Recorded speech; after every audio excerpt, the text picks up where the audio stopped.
Malaysia belakangan ini benar-benar dibuat gelisah.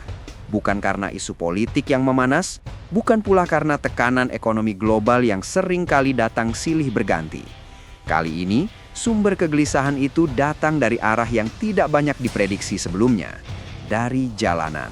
Dari kendaraan yang selama ini dianggap biasa saja, dari sesuatu yang dulu bahkan sering dipandang sebelah mata, bus buatan Indonesia yang kini justru mulai mencuri perhatian dunia. Apa yang sedang terjadi ini bukanlah sebuah kebetulan yang muncul tiba-tiba. Ini adalah hasil dari proses panjang, dari perubahan perlahan yang mungkin selama ini tidak banyak disadari. Perubahan yang dimulai dari bawah, dari industri yang bekerja dalam diam, dari tangan-tangan pekerja yang membangun sesuatu dengan konsistensi. Dan kini, hasil dari proses itu mulai terlihat, bahkan di panggung internasional. Awalnya, tidak banyak yang benar-benar memperhatikan. Ketika Arab Saudi memutuskan untuk menggunakan bus buatan Indonesia, sebagian pihak masih menganggapnya sebagai kejadian yang bersifat khusus. Sebuah proyek yang mungkin hanya terjadi sekali, tanpa implikasi yang lebih luas.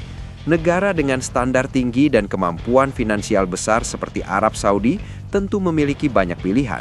Maka ketika mereka memilih Indonesia, sebagian orang menganggapnya sebagai pengecualian, bukan sebagai tanda perubahan.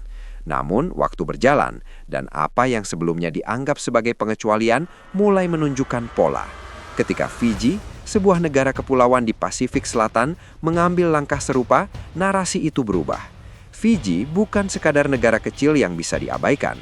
Negara ini memiliki ketergantungan yang sangat tinggi pada sektor pariwisata, sebuah sektor yang sangat sensitif terhadap kualitas layanan, termasuk transportasi publik. Setiap keputusan yang diambil, terutama yang berkaitan dengan infrastruktur, selalu melalui pertimbangan yang matang. Dan ketika Fiji memutuskan untuk mengimpor ratusan unit bus dari Indonesia, dunia seakan diberikan sebuah sinyal yang tidak bisa lagi diabaikan. Ini bukan lagi soal satu transaksi dagang, ini adalah pengakuan. Pengakuan bahwa Indonesia kini mampu menghadirkan sesuatu yang layak dipilih, bahkan oleh negara yang memiliki banyak alternatif. Selama bertahun-tahun, Malaysia dikenal sebagai salah satu negara di kawasan yang memiliki sistem transportasi yang lebih maju.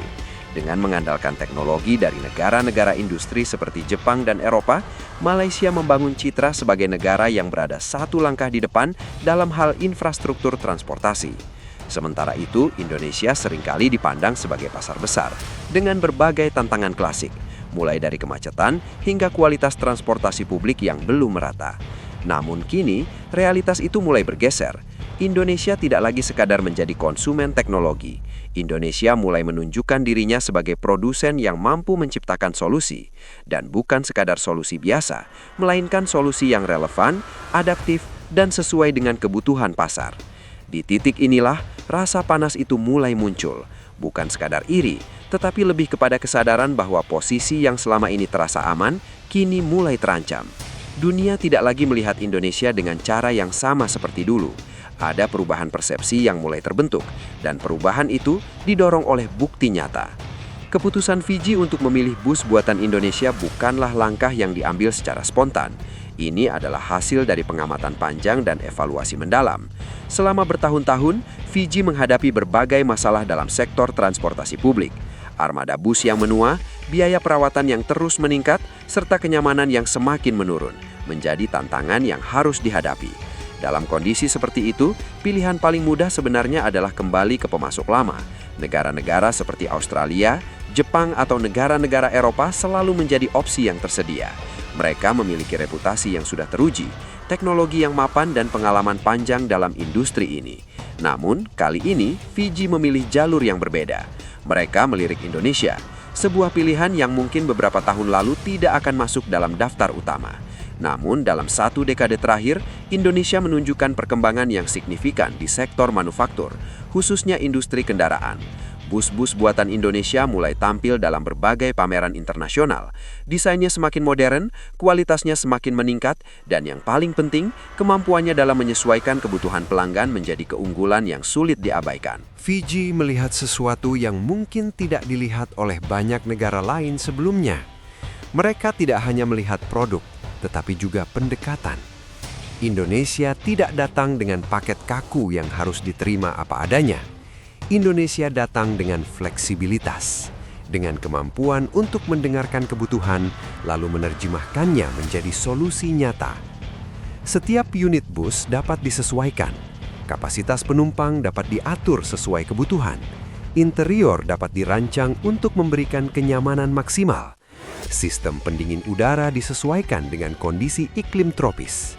Bahkan detail-detail kecil pun diperhatikan agar sesuai dengan karakter penggunaan di lapangan. Pendekatan seperti ini jarang ditemukan pada produk massal dari negara maju yang cenderung menawarkan standar yang sama untuk berbagai pasar. Indonesia hadir dengan pendekatan yang lebih manusiawi, lebih dekat dengan kebutuhan pengguna, dan lebih relevan dengan kondisi nyata di lapangan. Bagi Fiji, ini bukan sekedar pembelian, ini adalah bentuk kemitraan. Di balik keputusan besar ini, ada satu nama yang tiba-tiba ikut terangkat ke panggung global, Madiun. Sebuah kota di Jawa Timur yang mungkin selama ini tidak banyak disebut dalam percakapan internasional. Namun dari kota inilah bus-bus itu diproduksi. Industri karoseri nasional yang berkembang di sana menjadi bukti nyata bahwa Indonesia memiliki kemampuan yang tidak bisa lagi dipandang sebelah mata. Dari Madiun, bus-bus itu menyeberangi samudra. Dari Madiun, produk lokal Indonesia kini melayani masyarakat di belahan dunia lain. Ini bukan sekedar pencapaian industri, ini adalah simbol perubahan. Dampak dari keberhasilan ini tidak hanya terasa di luar negeri, tetapi juga di dalam negeri.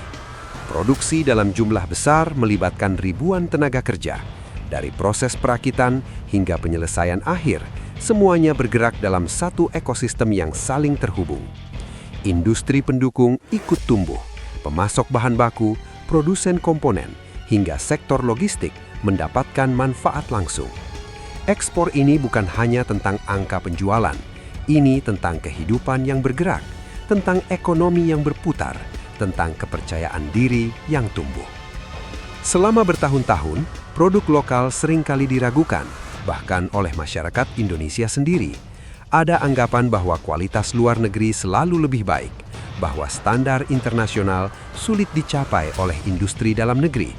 Namun ketika negara lain justru datang dan memesan dalam jumlah besar, narasi itu mulai runtuh. Indonesia mulai dilihat dengan cara yang berbeda. Di mata dunia, Indonesia tidak lagi hanya dikenal sebagai pasar besar atau eksportir bahan mentah. Indonesia mulai dikenal sebagai produsen manufaktur yang mampu bersaing, mampu memenuhi standar, mampu memberikan solusi. Dan bagi Malaysia, perkembangan ini tentu tidak bisa dianggap remeh. Ketika Indonesia mulai masuk ke pasar-pasar yang sebelumnya didominasi oleh negara lain, peta persaingan kawasan ikut berubah. Indonesia tidak lagi berada di posisi belakang.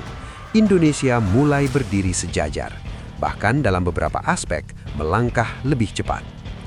Arab Saudi telah membuka pintu, Fiji mengikuti, dan bukan tidak mungkin negara-negara lain akan segera menyusul. Efek domino ini menjadi sesuatu yang sulit dihindari. Dunia mulai memperhatikan, dunia mulai melihat bahwa ada alternatif baru yang sebelumnya tidak diperhitungkan. Yang menarik, Fiji tidak hanya melihat bus sebagai kendaraan, mereka melihatnya sebagai bagian dari transformasi jangka panjang. Armada baru ini diharapkan mampu meningkatkan efisiensi layanan, memperbaiki konektivitas, serta mengurangi beban anggaran yang selama ini tersedot untuk perawatan kendaraan lama.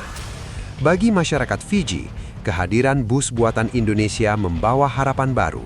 Transportasi yang lebih nyaman berarti mobilitas yang lebih lancar, aktivitas ekonomi menjadi lebih efisien, pariwisata mendapatkan dukungan infrastruktur yang lebih baik. Semua itu datang dari satu sumber yang mungkin dulu tidak mereka pertimbangkan, Indonesia.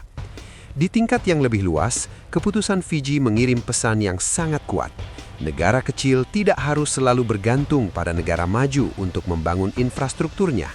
Ada alternatif lain, ada pilihan dari sesama negara berkembang yang mampu menawarkan kualitas, fleksibilitas, dan pendekatan yang lebih setara.